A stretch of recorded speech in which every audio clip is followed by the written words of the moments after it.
Andrade y Andrés López. En Noti-Hoy Ecuador. Las opiniones vertidas en este espacio son de exclusiva responsabilidad de sus protagonistas. 7 de la mañana con 48 minutos y le vamos a preguntar lo mismo, Mesías. Estábamos dialogando este micrófono, amigos y amigas, sobre el paro, no sé si hay o no hay, el 10 de enero, si es otra noticia falsa. Vamos a analizarlo con nuestros invitados, el presidente del Frente Unitario de Trabajadores, Mesías Tatamuez, y el doctor Miguel Ángel Puente, que es experto en temas laborales. Esto a propósito, al finalizar el año 2019, no existió acuerdos entre el sector laboral y patronal, se reeditaron los hechos de siempre. Finalmente el gobierno nacional decretó una elevación al salario de $6, esto en medio del descontento de los dos sectores. Vamos a analizarlo, cómo debería manejarse la política salarial, la política laboral en nuestro país y qué perspectivas tenemos para el año 2020 o 2020. Sean ustedes bienvenidos, buenos días. No dejemos inconclusa la conversación extra micrófono, Mesías. Sea usted bienvenido. Usted nos decía que todo el mundo le hace la misma pregunta. Yo no paro el 10 de enero. Buenos días, licenciada Carmen, licenciado Andrés. Un buen año para ustedes, su familia y para todos los ecuatorianos y ecuatorianas. A usted, doctor. Los tiempos que nos vemos. Y deseando que todos los ecuatorianos tuviéramos un buen año y de unidad entre todo, de ideas, de trabajo y de entender. De acuerdos, ¿no? De acuerdos. ¿Qué pasó el año pasado y por qué pasó? Porque ahí está toda la interrogación que hay que hacernos. ¿Por qué pasó? ¿Y por qué sigue pasando en América Latina y en el mundo? Y yo creo que la pregunta que usted me hace, yo no la voy a evadir, es falsa. No hay ningún paro, no hay una decisión. Nosotros, si ahora tarde, vamos a reunirnos el Frente Unitario de Trabajadores para discutir, para ir planificando y vamos a decidir cuándo hacemos un plan de trabajo. ¿Quién está interesado para dentro de eso? Bolas? Vea, mire, yo creo que ahí hay una equivocación de cierta gente. Hicieron preguntas todo el fin de año. Hicieron preguntas que hay, es para atemorizar, para crear un miedo dentro de todo el Ecuador. Y nosotros le decimos, nada se descarta, pero todo depende de quién lleva el timón. Es como cuando usted maneja un barco. Aquí eso sí también aclaremos, cuando usted está manejando un barco, usted está viendo cómo es lo que está desarrollando, cómo está yendo, por qué sector tiene que ir, por dónde no va a quedarse embancado. Y yo creo que el gobierno tiene todo en sus manos, pero si el gobierno no va a entender lo que pasó en octubre, que hay que reflexionar todos, no solo el gobierno, todos los ecuatorianos y ecuatorianas. Yo creo que si no se discute todas las movilizaciones que empezó en octubre aquí en Ecuador, y después en Chile, después en Bolivia, después en el resto de países, incluido el continente europeo, es también por la falta de distribución económica. Si eso no se entiende, por la pobreza, por el desempleo, y ahí está la seguridad social. En Chile, seguridad social, en Europa, seguridad social. Si eso no se quiere entender y no se discute entre todos en la mesa. Usted, licenciada Carmita, usted me ha escuchado aquí, hemos dicho, sentémonos en la mesa todos, a discutir, si no, las leyes no son las que solucionan los problemas, son las decisiones. Y aquí, si no se mejora la economía en el Ecuador, no tratamos de mejorar la economía, realmente será muy duro este año para todos los ecuatorianos. El problema es que no es solo para uno, claro que somos afectados más los pobres. Así es, creo que hay que privilegiar la palabra para la solución de los problemas. Eso es lo que reclama el país en su conjunto, que seamos capaces pues de sentarnos en una mesa de diálogo deponiendo actitudes y pensando en función de país, no de intereses políticos o intereses de cada grupo. Harto complejo cuando se aproxima un escenario político, electoral, y esto va a complicar la acción además en nuestro país. Doctor Puente, bienvenido, buenos días. Yo quisiera entrar ya al análisis de la política laboral. Refería al inicio de esta entrevista que una vez más, un año más, el gobierno fue quien decidió la elevación salarial ante la falta de acuerdos entre el sector laboral ecuatoriano y el sector patronal. Esta constante en la historia laboral, ¿qué implica? ¿Por qué no lograr cambios? ¿Por qué no lograr ese acuerdo? Estamos sentados en la misma mesa, pero somos incapaces de dialogar muchas veces. Así es. ¿Cómo incide esto en la política laboral? Bienvenido. Buenos días, Carmen, Andrés, Mesías, un gusto igualmente, y me uno a los deseos de Mesías de que este sea un año ventajoso y beneficioso para todos los ecuatorianos. Entrando justamente a contestar la pregunta, Carmen, lamentablemente no hubo un acuerdo entre el sector empleador y trabajadores, como ha sido una tónica permanente en los últimos años, ¿no? Y eso básicamente porque existen, yo creo, puntos de vista diferentes entre los empleadores y los trabajadores. Los empleadores consideran que, o plantearon en la mesa de diálogo, que el crecimiento de la economía, como todos sabemos, ha sido un crecimiento muy bajo, ha habido una inflación igualmente baja y que por lo tanto los elementos, de acuerdo a lo que la propia ley establece para determinar el incremento a la remuneración básica unificada, es el incremento al índice de precios al consumidor, que en este caso, lo planteado era un incremento de aproximadamente $3, ¿no? De acuerdo a lo que manifestaron algunos de los representantes de los empleadores. Por otro lado, los representantes de los trabajadores planteaban un incremento entre 15, 20 e inclusive $25. Yo pienso que ambas posiciones eran extremas porque por un lado, recordemos efectivamente la situación del país. Yo creo que efectivamente hay que permitir el acceso a la cobertura de la canasta básica. Yo creo que eso es una prioridad en el país. Sin embargo, obviamente, hay un déficit evidente ahí en la canasta, ¿no? Bueno, depende de la forma en que lo analicemos. Si queremos que la remuneración básica unificada llegue a cubrir el costo de la canasta básica, obviamente existe una brecha entre la remuneración básica y la canasta básica. ¿Cuál es el concepto? En este momento se han incrementado $6, la remuneración básica ha quedado en $400. El incremento efectivo que recibe un trabajador que recibe la remuneración básica unificada es de $517, porque subimos los beneficios extras que son mensualizados, en algunos de los casos como 13º, 14º, fondos de reserva. Eso representa una percepción real del trabajador de $517. Según análisis realizados por el INE, que en su momento establecieron que en el Ecuador existe 1.3 perceptores de ingresos por familia. ¿Qué quiere decir eso? Que hay hogares en los cuales mamá y papá trabajan, 2 perceptores de ingresos, otros en los cuales trabaja mamá, papá y un hijo, otros en los cuales trabaja solo la mamá o solo el papá. Si se hace un análisis de eso, quiere decir que en promedio en el país existe 1.3 perceptores. Los $517 multiplicado por 1.3 perceptores llega efectivamente a cubrir el costo de la canasta básica. Ahora, hay que ponernos en cuenta también en el contexto internacional. Yo de ninguna manera, y quiero aclarar, estoy diciendo no se incremente la remuneración, o peor aún, bájese la remuneración. Eso es imposible, es ilegal, es ni siquiera impensable. Pero hagamos el análisis. Ecuador, con este incremento, es la tercera remuneración básica unificada más alta de la región. Solamente está por debajo de Uruguay, que la remuneración básica es de $417 y Chile de $401. Comparémonos con nuestros vecinos, Colombia y Perú. Colombia tiene una remuneración de $320, Perú $285 más los beneficios respectivos. Colombia y Perú tienen 48 horas semanales de jornada laboral. Ecuador tiene 40 horas semanales.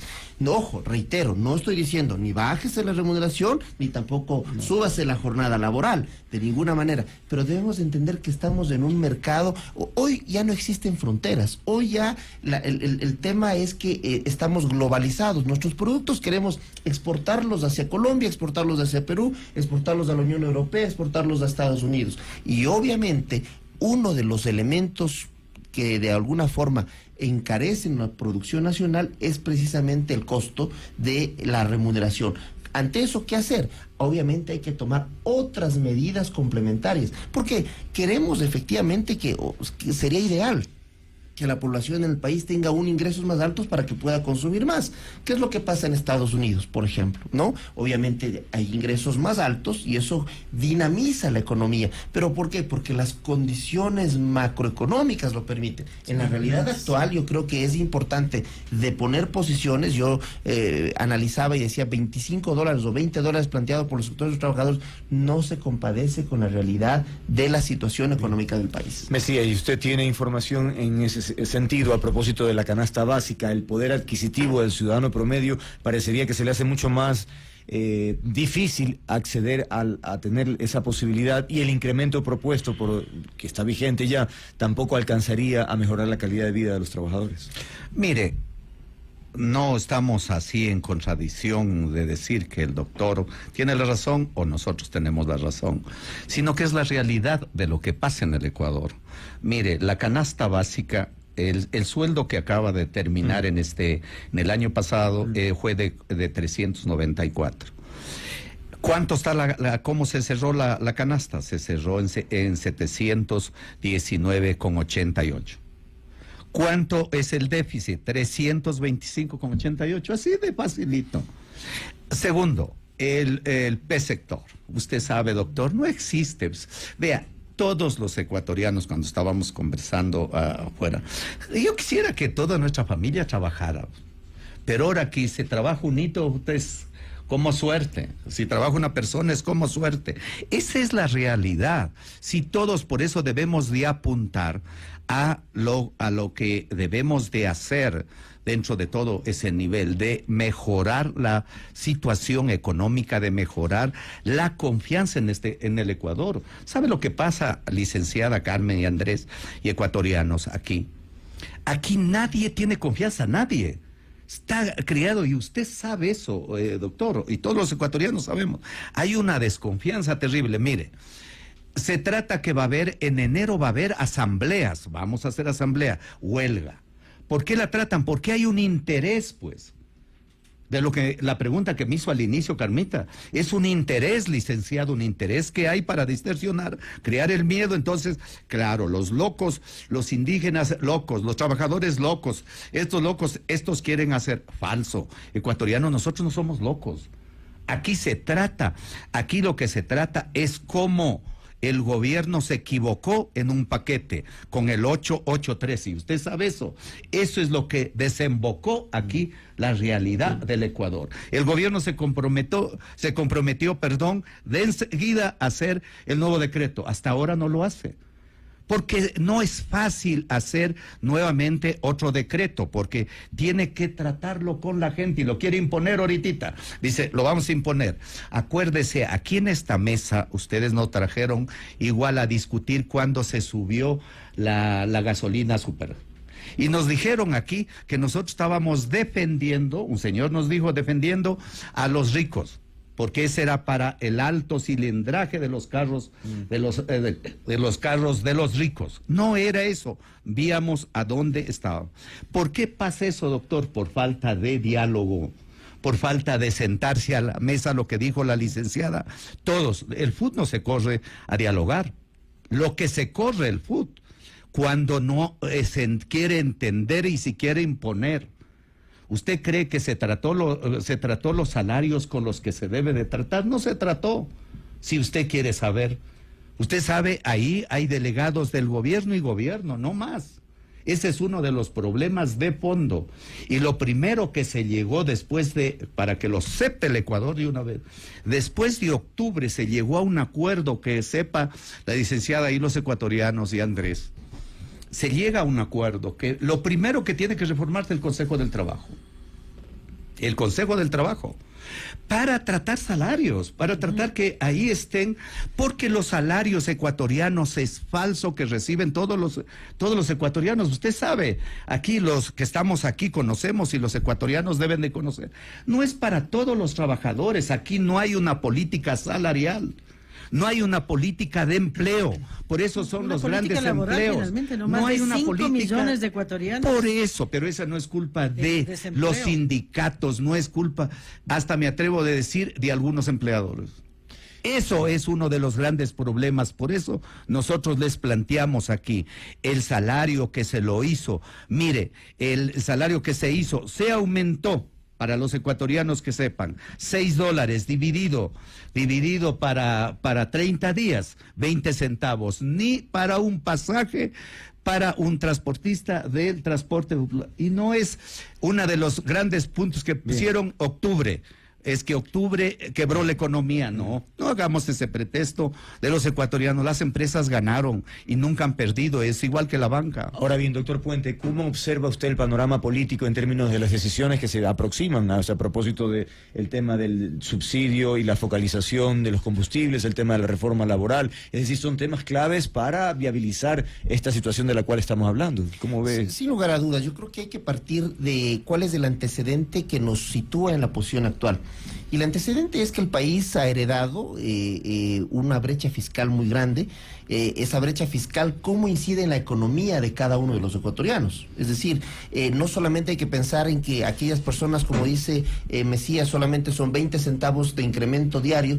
Es que más allá de los 20 centavos es toda la deuda que cada ecuatoriano tiene que pagar por esta brecha fiscal. Entonces, en términos macroeconómicos, si no buscamos las medidas adecuadas para reducir o eliminar esa brecha fiscal, no podrá haber empleo, no podrá aumentarse ni los 20 centavos, ni $1, ni $10 a los salarios de los ecuatorianos, porque, y lo peor de todo es que habrán más personas que pasen de tener un empleo a estar o desempleados o en un empleo inadecuado. Entre el 2014 y el 2019, 1.500.000 personas han engrosado las filas del empleo inadecuado o del desempleo. Eso quiere decir naturalmente un incremento, una disminución muy fuerte en el tema del empleo. ¿Cuáles son las medidas?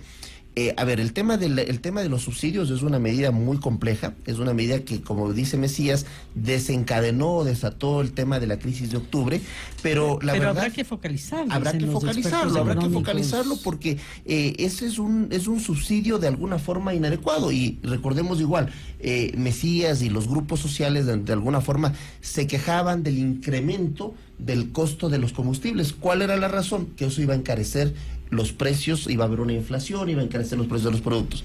Igual, un incremento inadecuado y no técnico de las remuneraciones produce exactamente lo mismo.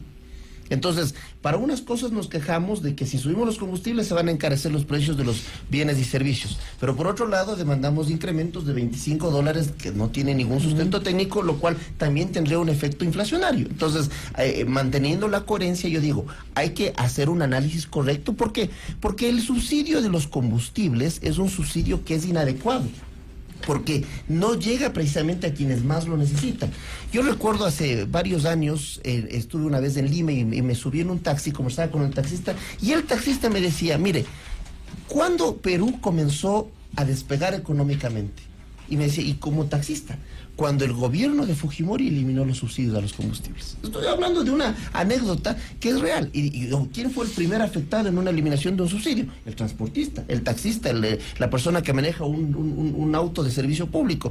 Y él les decía, porque fue ahí cuando se pudo sincerar la economía. Entonces yo creo que obviamente hay que focalizar, hay que proteger a las personas con menos ingresos, hay que ver las medidas de compensación adecuadas, pero creo que, porque si no la otra opción es seguir endeudándonos a este paso acelerado que es insostenible. No podemos sostener un endeudamiento tan agresivo, conversábamos afuera con Mesías, ¿hasta cuándo llega este endeudamiento? Yo creo que ojalá llegue hasta el momento en el cual podamos dejar de endeudarnos y poder tomar medidas que realmente generen ingresos necesarios para la economía. Una de ellas es la focalización de los subsidios.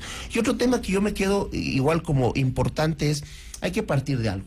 El gobierno nacional en este momento está debilitado políticamente, ¿no? Este es un año electoral, yo esperaría, o todos quisiéramos, incluso Mesías y yo creo que podemos coincidir en que sería importante tener un nuevo código del trabajo. Tenemos un código de 1938, sería ideal tener un nuevo código, pero en las condiciones actuales políticas del país es poco probable que en la Asamblea llegue a tener el soporte y el respaldo suficiente para aprobar un nuevo código del trabajo. Entonces, no sé si se llegue efectivamente, porque recordemos igual que las reformas laborales han sido anunciadas hace varios meses atrás y han tenido varias postergaciones para ser presentadas. Creo que eso es una medida del debilitamiento político del gobierno. Ahora también hay que ser, y coincido con Mesías, yo creo que lo que pasó en octubre no creo que sea solamente una responsabilidad del gobierno. Yo creo que es una responsabilidad de todos los actores políticos. El gobierno obviamente que establece las políticas gubernamentales y los distintos actores, la CONAIE, los trabajadores, los empleadores, los gremios, la academia. Yo creo que aquí hay una tarea muy importante que la academia tiene que jugar un rol muy importante a través del estudio, la investigación, los análisis, poner sobre la mesa elementos técnicos, no políticos, que permitan efectivamente que los actores puedan tomar decisiones adecuadas. Entonces yo creo que es el momento que todos nos unamos para poder en un consenso nacional sacar al país de esta grave situación que necesitamos en este año hacerlo. 8:08, qué pena, ya no nos queda tiempo, pero señor Tatamuez, ¿cuál es el punto de equilibrio entre la situación compleja que vive el país? Hace un momento tuvimos el panel económico, la proyección es que la economía redite lo que ha pasado en el año 2019, es decir, es un año complejo, difícil, atravesado esto por el tema electoral, es decir, el tema político.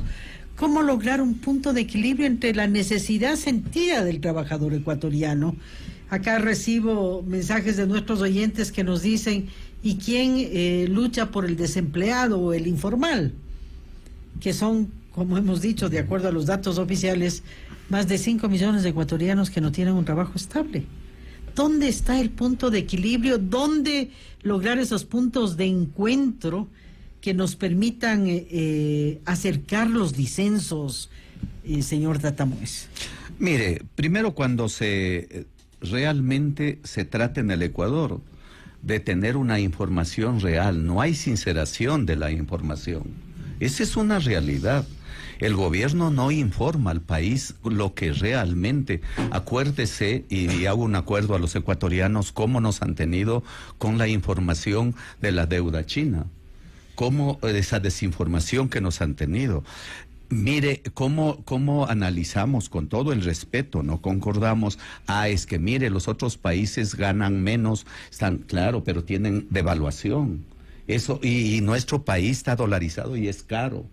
Esa es una de las cuestiones que podemos debatir largamente dentro de todito esos niveles. Es bien caro nuestro país porque está dolarizado dentro de todo eso. Entonces, por eso los colombianos tranquilamente pueden manejar su moneda como la quieren y también la manejan en dólar dentro de todo este nivel, igual que los peruanos. Eso hay que también tomar en cuenta. Dentro de todo este punto de vista, cómo se ha venido manejando toda la situación, yo creo que si no hay de sentarse en este tiempo a la mesa entre todos, para buscar una alternativa, una salida, y sin pretextos. Mire, aquí se le ha mentido, un año se le mintió al Ecuador. Lo que acaba de decir el doctor, mire, nosotros venimos diciendo aquí, si usted revisa sus grabaciones, nosotros venimos diciendo cuándo hacemos un código del trabajo para el país, no para las centrales sindicales, no para las cámaras, no para el gobierno de turno. Este gobierno, uno de los grandes debilidades que tiene es el error que no tiene quien lo apoye. Nosotros decimos con esta asamblea que le debe a todo el mundo, que cuando se quiso pasar una ley que se decía para que devuelvan los que robaron, ahí se unieron ambos lados y tranquilamente no dejaron pasar esa ley. Acuérdese, ellos nos deben muchísimo dentro de todo este nivel. Nosotros cuando decimos el gobierno se comprometió y le hacemos acuerdo al gobierno y al país, se comprometió que no mandará las reformas. Por eso yo dije al inicio, todo depende del que tiene el timón. no mandará las reformas laborales hasta que no haya un acuerdo hecho, y así debe de ser, porque si no nosotros nos respondemos tampoco dentro de todo ese nivel, y no estamos amenazando, eso va a ser de por sí. Las movilizaciones se las convoca, pero después las maneja el pueblo, Claro. las participa el Pero pueblo. eso es una cosa, vandalismo es otra, ¿no? Verá, el vandalismo Eso es sí, otra hay cosa. que dividirlo muy Nosotros nos amparamos en el 9, en el 9.8, y mire, pero los demandados somos otros y los corruptos son otros. Yo, por ejemplo, yo me voy a presentar, la fiscalía me ha llamado para el 7, yo me voy a presentar el 7, no es que me voy a salir del país ni me voy a correr no ecuatorianos, yo voy a estar el 7 a las 10 de la mañana que me corresponde, voy a ir para que me comprueben a ver por lo que me acusan de secuestro. ¿Qué secuestro? Por favor, aquí en el país no van a hacer tener miedo a la gente que vivimos por honradez trabajando aquí en este país y que queremos. Yo lo que creo, mire, se va a mejorar el país Ya no tenemos tiempo. cuando todos y todas, el gobierno, empleadores, trabajadores, busquemos una alternativa total, sin recelo ninguno, y digamos, a ver, ¿qué código del trabajo queremos? ¿Cómo vamos a mejorar la economía? ¿Cómo debemos de salir hacia adelante? Pero aquí el doctor dijo una cosa interesante. Aquí el problema es el bache fiscal. Y ese bache fiscal, lo que sí no lo pagamos el año pasado, pero tampoco lo vamos a pagar el pueblo ecuatoriano ahora. Ese lo tiene que pagarlo el gobierno, pero que no tenga aplausos del Fondo Monetario, también, pues, que paguen los responsables de la década perdida exacto. y todo lo demás. Pero ahí se mire, perdieron los millones de, mire, de los el único que ecuatorianos. lo aplaude al gobierno actual, según el ministro de Economía, es el Fondo Monetario. Dice que lo aplaude porque pasa las leyes y por los buenos programas económicos. Yo no veo un programa económico que sea favorable para el país. Cierto es que si se hace la comparación de los salarios regionales, Ecuador está en una buena ubicación, pero Mesías Tratamoes hacía el detalle, nos recordaba sobre el tema de la dolarización, y efectivamente Ecuador es uno de los países más caros. ¿Cómo entonces contrastar aquello? A ver, Puente? primero, el tema de Mesías comentaba de Colombia y Perú que pueden devaluar la moneda. La devaluación es la peor afectación a los salarios. Porque una persona que Lo gana, hemos vivido aquí, lo hemos pues. vivido Pierde el acá, poder adquisitivo. es el poder adquisitivo. Entonces, la devaluación es una ventaja para los salarios, es un retroceso, es una afectación directa a los salarios, porque uno, más bien en los países dolarizados, y mencionemos que en la región existen 3 países dolarizados, El Salvador, Panamá y Ecuador, ambos son los 3 son dolarizados, los 3 son de alguna forma caros, ¿sí? Pero Ecuador sigue teniendo una remuneración más alta que El Salvador y Panamá. Reitero, con esto no estoy diciendo bájese la remuneración, solo digo ubiquémonos en el contexto internacional. Y ya lo hemos vivido, o sea, la devaluación de ninguna manera ayuda, Mesías, al poder adquisitivo. No estoy diciendo solo la devaluación. Afecta más bien a los trabajadores. Y otro tema que conversábamos, las empresas que están ganando, las empresas, muchas veces comentábamos con Mesías, dice, las empresas están ganando, los bancos están ganando. Yo de ninguna manera estoy defendiendo ningún sector, pero digo, si las empresas están ganando, qué bueno, porque no nos olvidemos que el 15% de las utilidades son repartidas entre los trabajadores. Entonces, yo quisiera que no solamente ganen lo que están ganando, que ganen el doble o el triple, porque entonces la participación de las utilidades que reciben los trabajadores van a ser el doble o el triple. Así que yo creo que aquí lo que hay que enfocarnos es cómo deponemos posiciones que de alguna manera pueden ser radicales de una y de otra parte, y nos sentamos precisamente con la colaboración, con la objetividad. Con la colaboración yo creo que aquí hay una asignatura pendiente, y que yo hago un llamado a la academia, que las universidades participen de manera activa en ser de alguna forma los mediadores en estas posiciones extremas entre trabajadores, empleadores, y que se pueda construir un diálogo nacional. Y para eso es importante la información. La información tiene un gran poder, y yo creo que la investigación, el desarrollo tecnológico, precisamente nos van a permitir que las universidades puedan poner en conocimiento de los trabajadores, de los empleadores, de los gremios, esa información que tanto se requiere. Y como medida, solamente culmino con esto, ¿qué es lo que la OIT ha recomendado Existen varias recomendaciones ante este problema. Esto no es un problema del país, es un problema global. El problema del desempleo, del paro, afecta en Europa, afecta en distintos países. 255 millones de jóvenes o no trabajan o no están estudiando. 65 millones de jóvenes a nivel mundial están desempleados completamente. Es decir, este es un problema grave y para eso, ¿qué es lo que se requiere? Primeramente, impulsar el trabajo juvenil. Es indispensable que existan políticas públicas, que los gobiernos, no solo de Ecuador, sino de los distintos gobiernos, puedan generar políticas de incentivos para que se pueda contratar a empleados jóvenes, para que se pueda precisamente impulsar esos trabajos en aquellas cosas que en este momento tal vez se están en desarrollo. La tecnología, la digitalización, todos estos temas son indispensables. Y un tema muy importante, el emprendimiento juvenil. Es decir, que los jóvenes no solamente su aspiración sea estudiar para ser contratados, sino estudiar para generar un emprendimiento adecuado y que se pueda sostener en el tiempo. Así es. Una palabrita, Cambiar la licenciada, formación. Ya no una tenemos palabrita. tiempo. Solo 30 una palabra, segundos, 30 muy segundos. Yo lo que quisiera también pedir a los empleadores que lo que ganan nos saquen afuera. Porque si se invierte en los capitales de lado y lado aquí, porque no nos vengan a decir que no hay seguridad jurídica, que no hay seguridad política, están administrando, están gobernando. Entonces, eso ayudaría muchísimo también para el empleo y la baja de intereses de la banca privada. Bien, muchas gracias por habernos acompañado, a Mesías Tatamuez y a Miguel Ángel Puente por haber estado con nosotros. 8:18, un paréntesis, ya venimos, esto es Noticias.